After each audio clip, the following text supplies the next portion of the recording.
Hey, have you ever held back from doing something you really wanted to do just because you were worried about what other people might think? I mean, it's a feeling we've all had, right? Well, today we're going to dive into how to break free from that fear and get something amazing: complete freedom from the opinions of others. Wow, this quote just hits the nail on the head, doesn't it?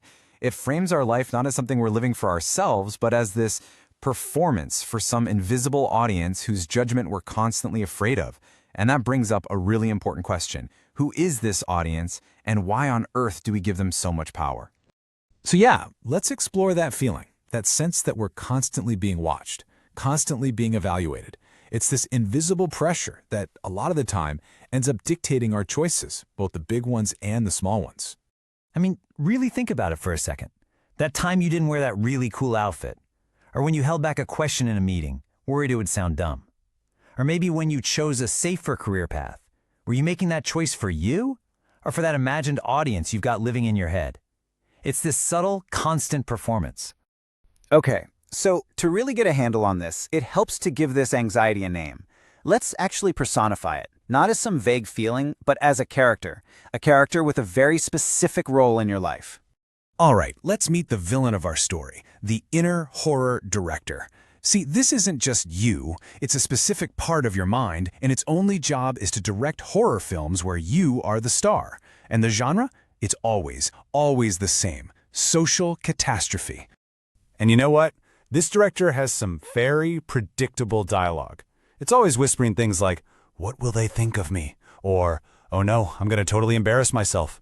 It's constantly warning you everyone is watching and judging you. These lines, they're designed to do one thing: keep you small, keep you safe, and keep you terrified of the spotlight.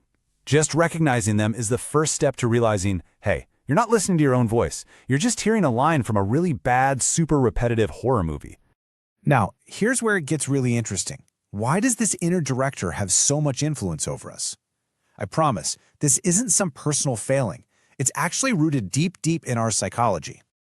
Think about it this way. For thousands and thousands of years, our actual survival depended on being accepted by our tribe.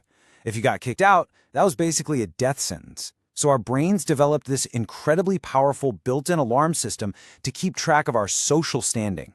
This inner director, well, it's basically an ancient survival mechanism that's still kicking around. But here's the problem, right? That ancient software is now running in our very modern world. Your brain can't tell the difference between being exiled from the tribe and, say, getting a weird look from a stranger at the grocery store. The alarm bells ring just as loudly for both, turning every little interaction into a potential threat, and giving that director way too much power. Okay, so we've met the director. We get its motivations. Now for the best part: taking back the director's chair. It is time to fire that anxious voice and start making your own movie on your own terms. And this just illustrates the difference so perfectly. On the left, you've got the director's script. It's all fear, all worst-case scenarios, all about living for other people. But on the right, that's your script, and it is a total rewrite. It's focused on what you value, what you truly desire, and on trusting your own judgment. It's about making the shift from a life based on what if to a life based on I will. So how do we actually make that shift? Well, it's a three-step process. First, just acknowledge the director. When you hear that voice, just go, there's that old horror script again. Don't fight it, just name it. Second, fact-check the script. Is everyone really watching you? Will you truly be ruined if you make one little mistake?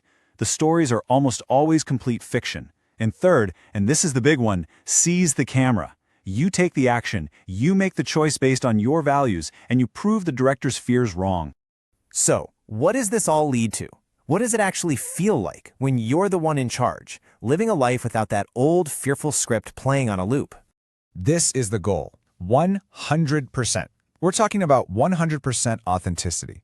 It means aligning your actions completely with your inner values without that constant, buzzing background noise of what other people might think.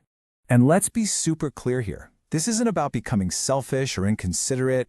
It's not about being reckless. True freedom is that quiet confidence that comes from knowing you are the author of your own story. You still care about people, of course, but you're no longer controlled by your fear of what they think. So the crucial point we want to end on is this question right here.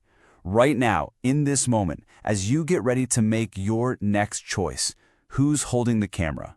Is it that old, fearful voice from the past, or is it you? The choice, as always, is yours.